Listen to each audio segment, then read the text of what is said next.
Kevin et Guillaume, salut! Salut! Salut! Bon, alors la dernière fois, on vous a retrouvé en mer sur un voilier avec Guillaume qui était malade comme un chien. Là, vous avez aperçu la terre au loin et l'espoir de reprendre le vélo. Comment ça s'est passé les derniers jours, justement, les derniers jours, les dernières heures sur le bateau? Est-ce que c'était pas long? Est-ce que vous arriviez encore à vous supporter? Est-ce qu'il n'y a pas des anecdotes comme ça de se dire, oh, putain, je crois que je vais crever là? Oh non, sur le bateau, non, il y avait beaucoup d'excitation de retrouver la terre. Parce qu'on la voyait depuis un petit moment, surtout la nuit. On voyait la côte, et en fait, c'était super loin. Donc, il y avait vraiment cette excitation de reposer le pied à terre. C'est très bizarre. Vous êtes resté combien de jours précisément en mer? 15 jours. 15 jours, ouais, c'est énorme. Hein. Ouais, c'est énorme. Ouais. Et du coup, après, c'était la grosse découverte du mal de terre, qui n'était pas aussi pénible, on va dire, que le mal de mer.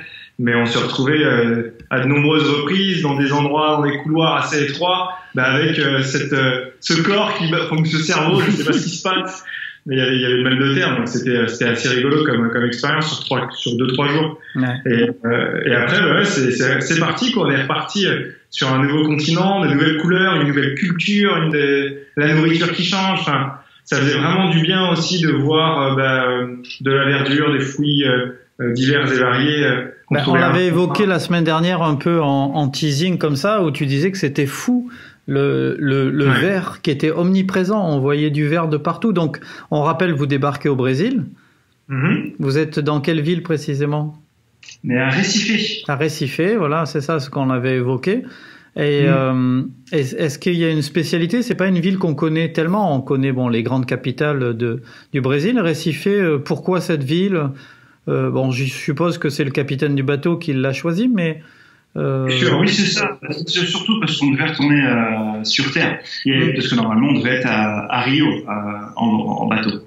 Mais il a été décidé, vu que notre séjour en bateau était en train de s'allonger, donc il fallait faire une halte à Recife. Ensuite, lui, le capitaine, il avait quelques travaux à faire sur le bateau et il comptait repartir en direction de Rio de Janeiro.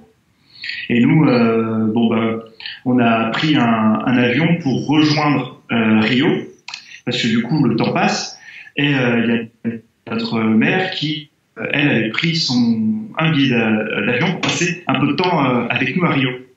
Donc on a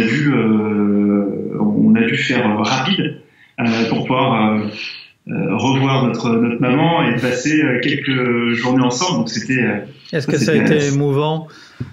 Ça vous a fait drôle, ouais.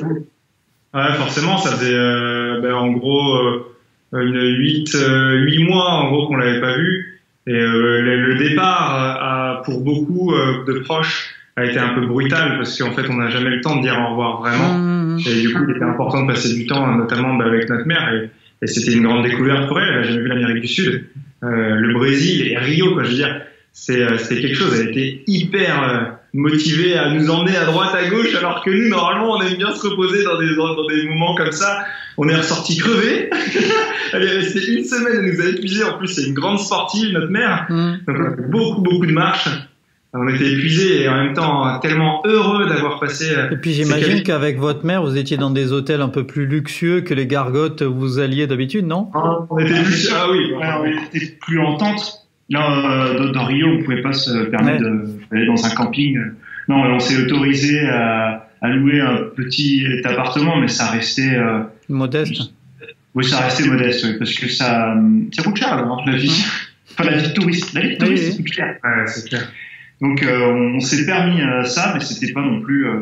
C'était modeste et ça permettait tout le monde d'être un peu confortable et passer un moment en famille chouette. Une question qu'on peut se poser aussi, là vous avez pris l'avion de Recife jusqu'à Rio, les vélos dans l'avion, c'est pas trop compliqué à faire passer? Il faut les dépouiller, ça coûte pas trop cher? Pour le coup, c'est une première pour nous. On n'avait jamais transporté les vélos en avion, donc on s'est vite fait renseigner sur Internet. Et en fait, non, c'est relativement simple. On a réussi à dégoter des cartons type vélo, quoi. En gros, ça limite le truc le plus compliqué à faire. Et ensuite, on est autorisé jusqu'à 23 kilos, je crois, par bagage. Donc le vélo en faisant 16-17 nu, bon, on l'a blindé aussi à l'intérieur pour optimiser le poids et le répartir dans tous nos bagages. Ça nous a coûté un petit peu moins de 100 euros pour un vol interne. Et globalement, en fait, faut savoir que c'est une centaine d'euros n'importe où dans le monde. En gros, c'est un peu le vélo, le bagage supplémentaire de vélo. Bien sûr, oui, oui. Ouais, je pensais que ça coûtait le prix d'un billet quasiment. Bah non, c'est pas cher. C'est pas cher. Après, on avait un peu plus de poids que, oui. 5 kilos en plus. Et ils ont été très cool parce qu'il n'y avait pas grand monde sur ce vol. C'était un petit vol en fait. Recife et Rio, c'est pas grand chose. Puis on était à un horaire où il n'y avait pas grand monde, donc ils nous ont laissé passer avec l'excédent sans problème. C'était un peu stressant, je me souviens, et au final c'est très bien passé, il n'y avait pas de problème, tout était nickel. Voilà, vraiment aucun. On sent que le vélo, déjà on en voit pas mal, et on sent que c'est de plus en plus pris en charge par les compagnies aériennes, notamment Air France. Il y a vraiment une case spécifique pour vélo. Donc c'est bien, c'est super. Ouais, il y a de plus en plus de choses qui se mettent en place, même dans le train. Il y a eu. J'ai l'impression que ça régresse, mais train en France, je suis pas d'accord. En fait, quand je dis que ça régresse dans le sens où il y a moins de place, mais c'est devenu plus officiel. Autrefois, c'était un peu moins encadré. Là, il y a des législations. Et la France a encore du retard par rapport à certains pays, mais maintenant c'est légiféré, donc ils vont être obligés d'avancer dans le bon sens et tout ça. Si on résume, vous avez passé 15 jours sur le bateau, plus 8 jours à balader avec votre mère. Ça a fait 3 semaines sans pédaler, sans vélo. Et il y a même une semaine de plus parce qu'on voulait passer parce qu'ensuite notre maman est partie et on a un ami, Denis, qui est venu nous rejoindre à la même période, sauf que lui c'était donc le troisième voyageur. Avec lui on allait faire quelques mois à vélo, donc on l'a accueilli, il a préparé son vélo, et puis on est resté la semaine de Noël à Rio. On voulait faire ça, voir comment ça se passait, comment ils organisaient Noël, et puis également le Nouvel An. Donc c'était une semaine un peu supplémentaire, donc ça fait en tout un mois sans rouler. Ouais, le Nouvel An, on l'a passé dans une autre ville. C'était un petit peu. On prenait notre temps au début, surtout pour Denis qui venait de nous rejoindre. Nous, on avait quand même accumulé pas mal de kilomètres. Et le Brésil, quoi, ça commence à avoir un petit peu de dénivelé. Donc, on essayait d'y aller doucement, même si pour ces débuts, c'était un peu compliqué. Allez, sorti il s'est après adapté. Mais ouais, en plus, c'est Rio. On sait, c'est un peu l'image qu'on a de Rio, c'est assez dangereux. C'est vrai qu'on se sentait pas trop en sécurité sur les sorties de ville, surtout celle de Rio, ouais. Mais, pas en sécurité à cause des voitures ou à cause T'as tout en fait. T'as le logement, c'était très compliqué de pouvoir se loger. On s'est fait déloger. On s'est fait engueuler. Tu sais, quand on avait posé la tente à côté d'une plage là où je sais plus. Bref, ils étaient pas contents et le trafic est très dangereux. Ouais. Enfin, là ouais, il y a plus trop d'espace pour les vélos parce que c'est un peu montagneux. Donc du coup, il y a aucune voie de secours. Donc on pédale toujours avec des camions qui frôlent et ça roule très vite dans cette partie. C'est une des routes les plus dangereuses du Brésil. Ouais. Et ça se ressent, c'était dangereux. Et du coup, le plan, c'était quoi quand vous êtes parti de Rio? Vous étiez dit, ok, c'est quoi, dans quelle direction on va avant d'aller au pays suivant? Est-ce que vous aviez des villes-étapes, des grandes lignes comme ça? Donc on voulait rester le long de la côte, tout en descendant, allant vers le sud. Et on avait Curitiba, qui faisait partie des villes étapes, on pouvait retrouver du monde là-bas qui pouvait nous héberger. Il y a eu Florianopolis, pour les mêmes raisons d'ailleurs, si on pouvait nous héberger, c'est l'occasion de passer un moment. La mère d'un partenaire qui est dans Dublin, donc on a passé un super moment avec elle. Ouais, c'était très bien. Et Florianopolis, c'est l'endroit aussi où on a retrouvé 3 autres voyageurs français qui étaient un peu dans la même démarche que nous, dans un long voyage, tour du monde aussi. Et on s'était dit, tiens, on va passer un peu de temps tous ensemble. Dont un que tu connais, Florian. Bien sûr, voilà, qui a été également soutenu par la Fédé. Oui. Et on a fait sa connaissance avant, parce que sur les réseaux sociaux, on communiquait nos bons plans, parce qu'avant, il était derrière nous. Maintenant, il était beaucoup plus loin que nous.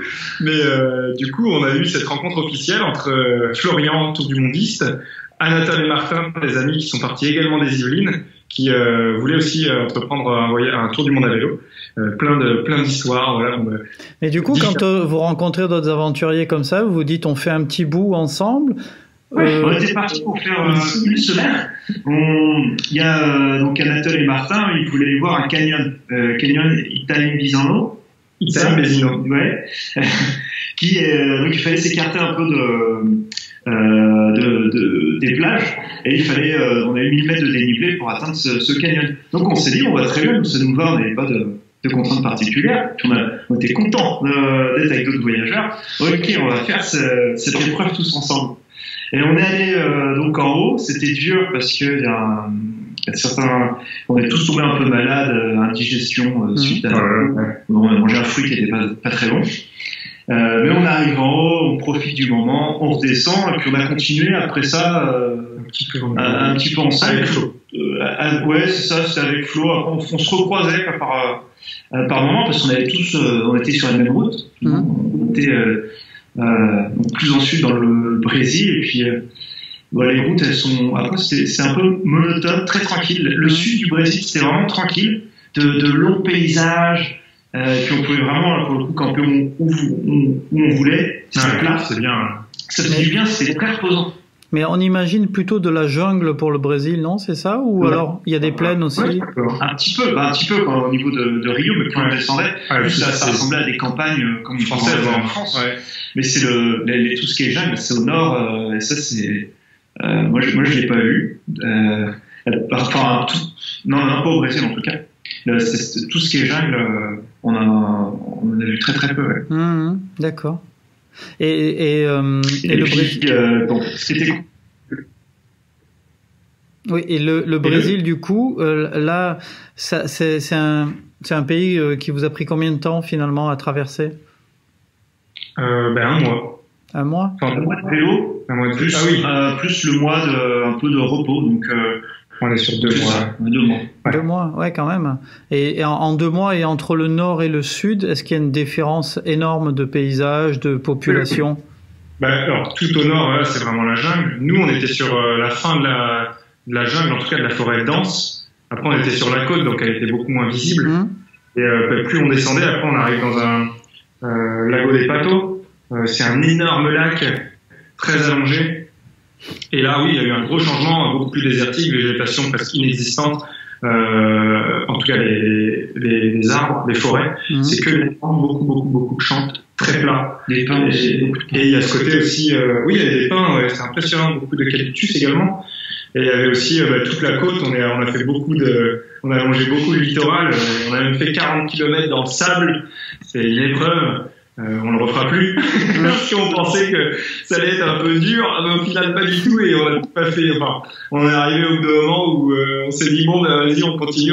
Ça a duré 40 bornes. Et il y a un gros changement, mais même de mentalité avec ce qu'on a pu vivre à Rio et aux alentours. Ok. Alors le pays suivant, ça sera l'Uruguay. On en parle la semaine prochaine. Et on verra avec vous si c'est encore un changement de mentalité, de population, de végétation, des choses comme ça. Est-ce que vous avez un petit truc là pour nous faire saliver pour l'épisode suivant en Uruguay? On est entré en Uruguay sans faire tamponner les passeports. Donc vous étiez clandestin? Pardon? Vous étiez clandestin, du coup, vous aviez pas de visa? Oui. Ça n'a pas duré longtemps, on a vite fait demi-tour, mais c'était une entrée très forte d'un coup. Ah bah oui. Bon, écoutez, moi je vous dis à la semaine prochaine. Ça marche, à la semaine prochaine. Ciao. Salut.